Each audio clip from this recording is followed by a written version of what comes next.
It's time for another edition of This Week in Track. I'm Kevin Sully. On today's program, we'll talk about an exciting 4x4, some Millrose Games trash talk, marathon news, a high school sprint star, and overtime. Let's get to it. Let's start first with what I'm calling our first great 4x4 of the year.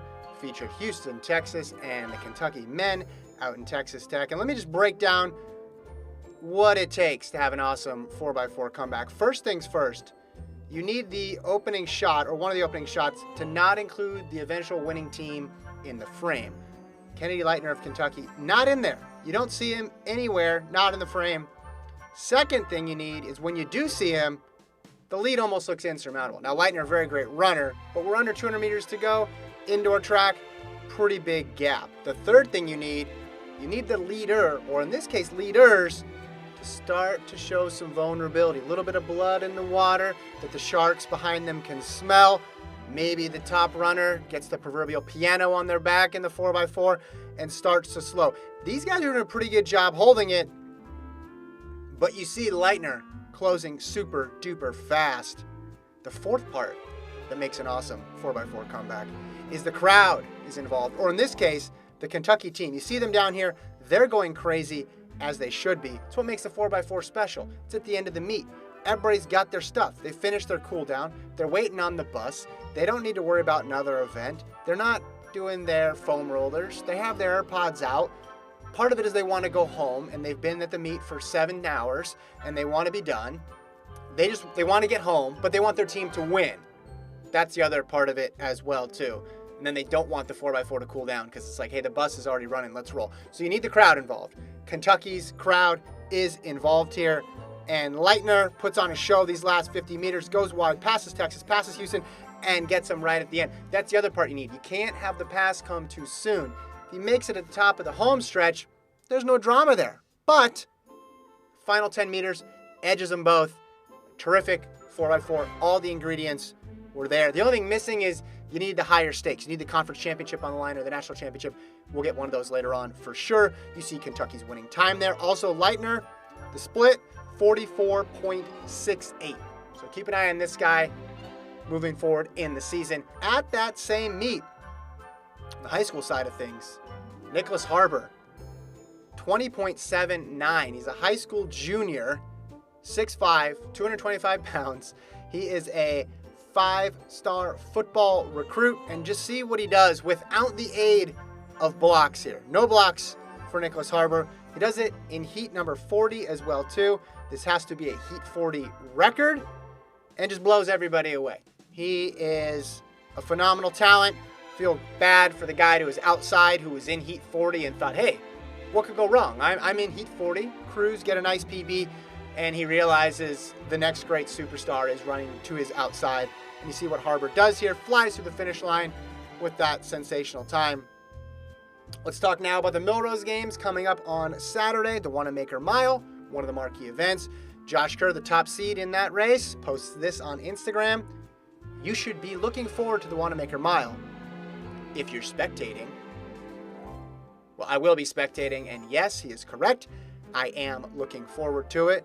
Pretty solid trash talk for Kerr this early on in the season. Remember, just in the base phase of trash talk, haven't added the speed work later on. Should get even better. Let's take a look at the field here. Who's he going to be facing? Pretty solid group, but fair to say Kerr, bronze medalist, is the favorite. I think the only thing that could have taken this a little farther, he's got to tag everybody in the field on Instagram. Use this space right here, Josh, tag everybody. I think that would take it from B minus on the trash talk up a level. Could have been an A. But again, we're early on in the season. Plenty of time for the trash talk to sharpen up as we move forward. Marathon news. Sadly, the Dubai Marathon will not take place.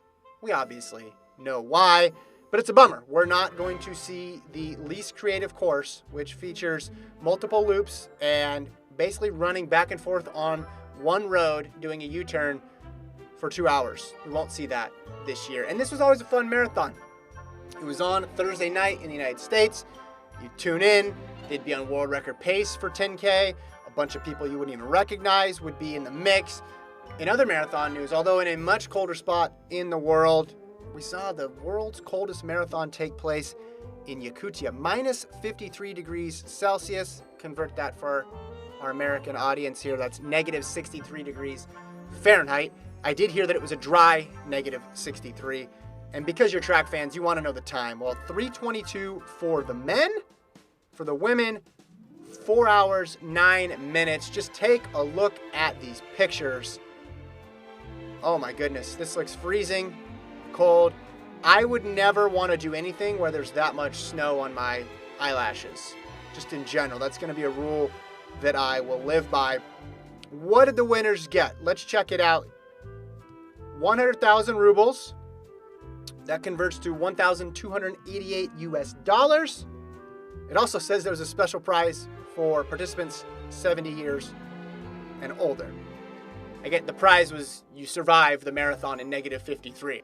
Why is Yakutia so cold? Looked it up. It's entirely built on permafrost. Look at where it is. Obviously, that part of the world is frigid. What else do we need to know about Yakutia? It says, is Yakutia safe? You can feel safe when walking during the day. In this situation, I don't think they were talking about the crime rate. I think they were talking about, will I survive in negative 53 degrees Celsius? Let's close out with a little bit of football news because everybody in the United States is still buzzing about that Bills-Chiefs game. Went to overtime, which always brings up a fair bit of discussion. There's a coin toss involved. Most people don't like the coin toss, even if your team wins. Michael Johnson weighed in. That's Olympic icon in track and field. Michael Johnson searching for someone with a sensible argument in favor of the NFL overtime rule. And I'm not a Bills fan. See, I could say the same thing about the tiebreaker rule for NCAA cross. Use the sixth man. Use the sixth man. Still searching for a sensible argument as to the way they do it.